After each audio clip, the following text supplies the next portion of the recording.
guys, you read the title. This video is about why I don't celebrate Christmas. The real truth. So I just want to first start out by saying I respect all religions and beliefs. And this video is just to showcase what my beliefs are and how they came to be. Just to give you some background, I was raised in a Christian Baptist household. I grew up celebrating Christmas. So I was definitely raised in a household that celebrated, in family that celebrates Christmas. And they still do.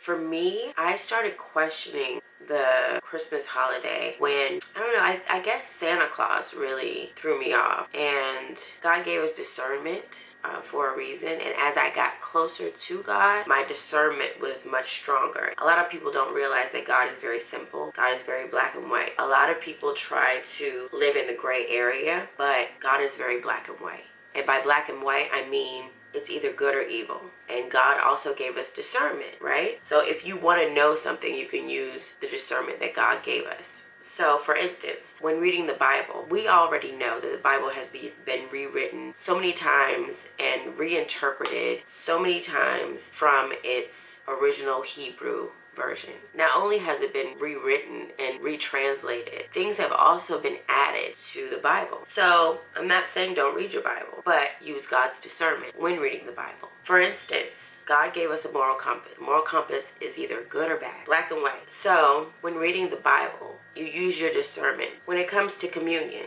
for instance, communion in a lot of, I think in Catholicism, Baptist, Christian, I don't know who else does the communion ritual, but communion is where you take either a wafer or a piece of bread, and organizations use wine, some use, well, just grape juice, but it's supposed to signify blood.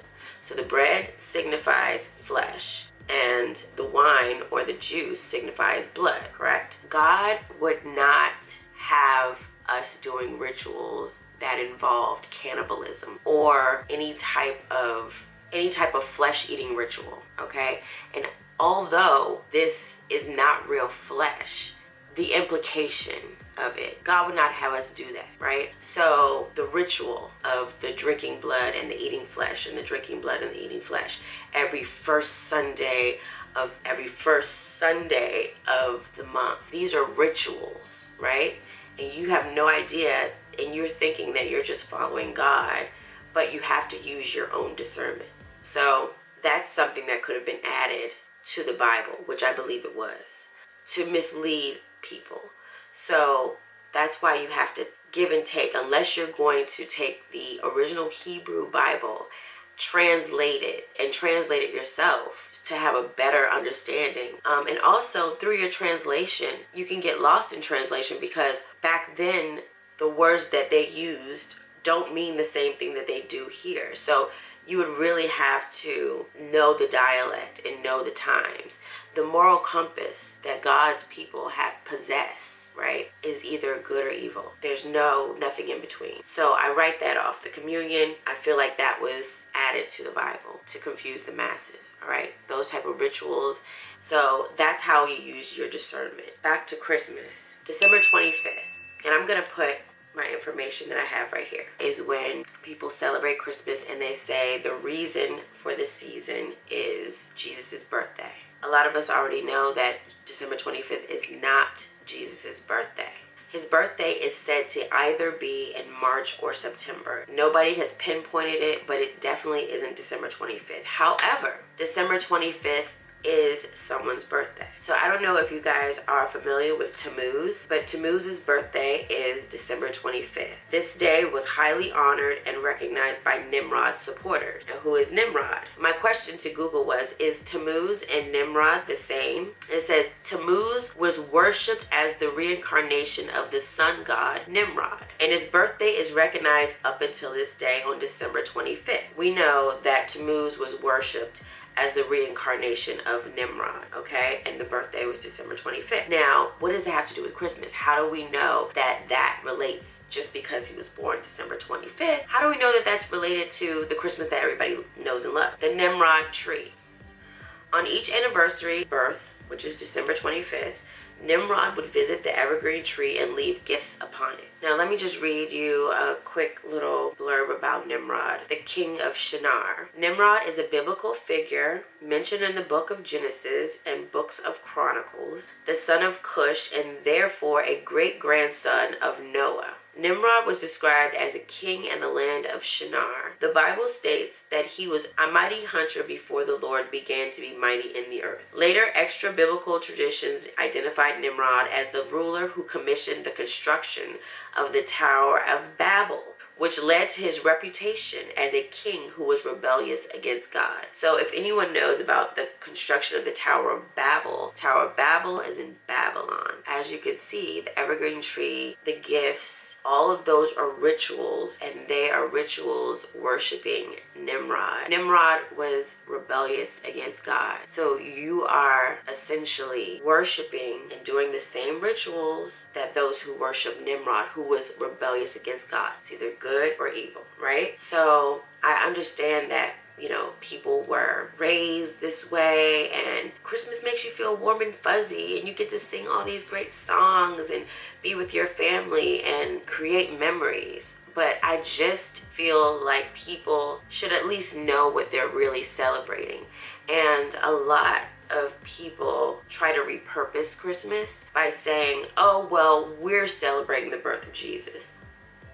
Doing a ritual? Like, I don't understand. It has nothing to do with Jesus at all. You've been bamboozled. I just feel like people try to question my faith. I believe in God, and I believe that Jesus is the Son of God. I don't have to celebrate Christmas to believe that. And, you know, I feel sometimes disrespected, like, you know, just because I'm an independent thinker and I'm not doing what everybody wants me to do, that I'm somehow, like, not a good person or I'm misinformed, when in reality, the world is misinformed. So my intentions on this video is just to give people actual background. I like people to make informed decisions. So that's my reasoning for making this video. It kind of gets it off my chest, like, this ain't that. Another reason why you can't repurpose Christmas or other holidays like Easter and all of those different things is because it's not just a day, okay? It's a whole ritual. And the ritual is not just about the trees and the gifts and the holly and the this and that. It's the fact that it's on the 25th of December. And I don't know if you guys know that numbers and the universe are connected, right? And so those things go hand in hand. So when everyone is participating in this ritual on this grand day, the universe is connected. So essentially, you're having people do a mass ritual for a pagan god who was rebellious to the God that you actually serve. See how it doesn't make sense? So I try not to do things that don't make sense to me. It'll bother me until I make sense of it. And that's just me, and I'm not judging anyone who decides, you know, well, you're taking away from the kids, and Santa Claus is not real, okay? It's Satan's clause. A clause is a contract, okay? I believe that even the jolly old Saint Nicholas story is fabricated. It's his story, okay? Everything that you learned is his story. It is not facts, okay? I definitely, it's not celebrating the old Saint Nick guy who gave people gifts or whatever the fake story was. It's all a smoke and mirrors. So even if you try to repurpose it for, oh, well, we're going to do, it's going to be for Jesus's birthday for us. Jesus knows our heart. Yes, he does, but he also wants us to be wise. And when you come from God and you know who you are, you're bold. You know, God is bold. He all that and then some. He's everything. When you're God's child, you have to be the same way. Bold, confident, because your faith is in God. You shouldn't let what other people have to say about your decisions when you know you're connected to God. You know, people disrespect what they don't understand. They weren't bold enough, or it challenges their faith. I don't know how it makes them feel, but I'm not trying to make anyone feel any type of way. And I'm not looking down on anyone. If you could, look, I went over to my parents' house. It's like, oh, what beautiful decorations. They're beautiful. She enjoys decorating. And it's not just, you know, holiday decorations. She's just like that type of person. She decorates. She's a decor person. And so I'm not going to disrespect because that's what they do and that's their beliefs. I'm not going to come over there and say, oh, you got that tree up. Oh, I wouldn't do that. So I don't understand why people feel like it's okay to do it. They wouldn't do it to a Muslim if they had like a direct religious correlation, you know, because it has to be an organized religion in order for it to be real, I guess. I don't know. Another reason, I gave you guys the Nimrod story and all of this, but let me go to King James Version of Jeremiah 10, okay? And it says, hear ye the word which the Lord speaketh unto you, O house of Israel. So the Lord is speaking. He said, listen to the words that the Lord speaks to you, okay, O house of Israel. Thus saith the Lord, learn not the way of the heathen, and be not dismayed at the signs of heaven. For the heathen are dismayed at them. For the customs of the people are vain. For one cutteth a tree out of the forest, the work of the hands of the work with the axe. They deck it with silver and with gold. They fasten it with nails and with hammers, and they move it not. They are upright as the palm tree, but speak not. They must needs be born, because they cannot go. Be not afraid of them, for they cannot do evil. Neither also is it in them to do good. For as much as there is none like unto thee, O Lord, thou art great, and thy name is great in might. Who would not fear thee, O King of nations? For to thee doth it appertain. For as much as among all the wise men of the nations, and in all their kingdoms, there is none like unto thee. But they are altogether brutish and foolish. The stock is a doctrine of vanities. Silver spread into plates is brought from Tarshish, and gold from Upas, the work of the workmen, and the hands of the founder. Blue and purple is their clothing, and they all the work of cunning men. But the Lord is the true God. He's saying they're doing all that. However, but the Lord is the true God. He is the living God and the everlasting King. At his wrath the earth shall tremble, and the nations shall not be able to abide his indignation. There's not a whole lot of, bells and whistles with God. It's just good or evil, and that's it. If a person is in your life and they're bringing you all this goodness, and I don't mean fleshly goodness, I mean this person is feeding your spirit, this person you are learning from, this person is making you want to be a better person, then that's somebody that God sent to you. Now, if somebody's bringing you hell on earth, there's a bunch of confusion around that relationship, then that person is your test. Pass the test. It's either good or evil. There is no in between. There's no in between.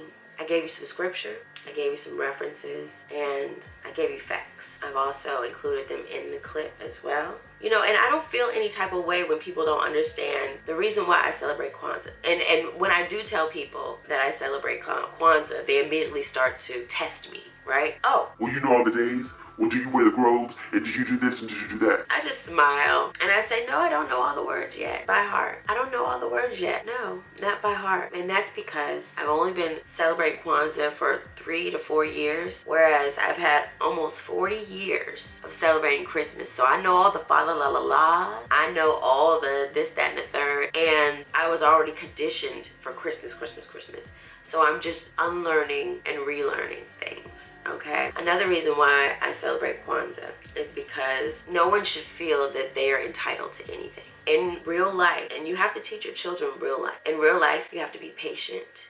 You have to be kind. And there's depth in the world. And I wanted to believe in Santa Claus so bad. Because it was so cool. Like, oh my God, I'm looking up in the sky at night looking for the reindeer. We don't have to do that for kids to be happy and for kids to be whole. We don't have to lie to them. We don't have to cheat them. We're not stealing their childhood. We are informing them and we're getting them ready for the real world. What I like about Kwanzaa is each day means something. Starts on the 26th of December through the new year. Each day means something. The first day is Umoja and it means unity. Today was Kujichagulia, which means self-determination. Self-determination, and unity. Those words being instilled in your child and those actions being instilled in your child to let them know people aren't going to hype you up all your life. Yeah, go. You're not going to have the supporters all your life. And you might. Even if you don't, you have to be able to determine yourself. Determine what your life is going to look like. Determine what kind of life you want to have. And go for it yourself. It doesn't say other people determination. That shows you right there in life, you're going to have to depend on yourself a lot. And you get the strength to do so through God. Because sometimes you're looking at the world and you say, oh, I can't do this. I haven't made a sale. I haven't done, oh my goodness. But God, it always gets me back focused. But God, I see something happening in my life and it won't happen if I don't do these things. God gives me the strength to do these things. God refocuses all positive things. That's why I know it's coming from God. Sometimes I don't have the answer for something and all of a sudden a voice in my head. Camera went dead, so I have to put this one up here. But you know what? The devil don't stop no show. I just want to let him know that right there. But sometimes I don't have the answer for something in my life, and I'm like really struggling with how is this going to happen? How is that going to happen? And then all of a sudden a voice in my head tells me the answer, and it ain't my voice. You're not going to hear a big audible voice from the skies, and he's not going to reach his big giant hands down and twist you in the right. He's guiding your spirit. Another reason why we celebrate Kwanzaa is going back to your moral compass, right? Kwanzaa was created for the Africans in America who don't know their culture. And we're talking about Kwanzaa was created for those of us of color that are in America whose culture has been stolen from us through what history tells us is the slave trade. We grew accustomed to American ways and rituals and just pretty much adopted those as our own as Americans. So the creator of Kwanzaa, his name was changed. He changed his own name to Maulana Zabizitha Karenga. And he was born Robert McKinley Everett. And he was previously known as Ron Karenga.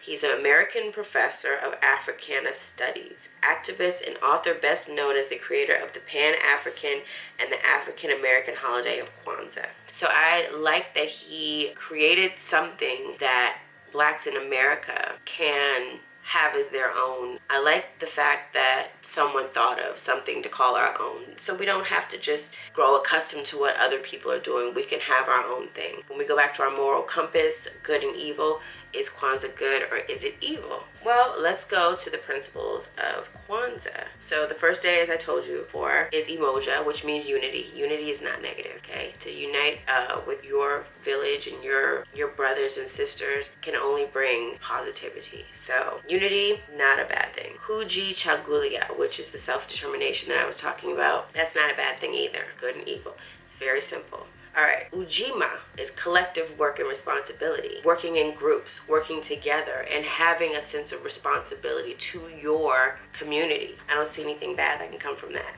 Ujama, cooperative economics. That means spending within your community can only make your community wealthy. Recycling the black dollar. That's another positive thing. Nia, which means purpose. Everybody has a purpose. Your life and your journey is to find what it is. And your purpose is something positive that God put inside of you, is your gift. That's not negative either. Kumba means creativity. Creativity is not negative. Imani means faith. Faith is what gets people through life. That's the brighter side of things. I don't see anything negative about that. That's another take on why we celebrate Kwanzaa. If anybody sees anything negative, knows anything negative about Kwanzaa, please comment down below. I'm open to gaining more knowledge. I just see it as a very positive and something that is beneficial for your kids and something that they can teach their children and so forth. And that the only way that can happen is if someone makes a change. But anyways, guys, this video went on longer than I had expected it to. I just had to get those things off my chest. I hope you guys enjoyed this video. Make sure you like, comment, and subscribe. I am not here to hurt any feelings. I don't feel a way about anyone. I love everyone. I respect everyone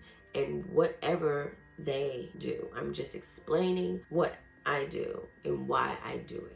And you and everyone else are free to do what you want to do and whatever you want to do, because it's your journey and that's just life. You can't control other people and you shouldn't want to. You have to just focus on yourself. You can pray. You just have to focus on yourself. You have to be an example sometimes. You have to be the one that steps out there sometimes, and that's okay. All right, guys. That is the end of my video. Comment below. What are your thoughts? Do you agree? Do you disagree? I want to know either way. Make sure you binge on something positive today, you guys, and we'll see you in another video.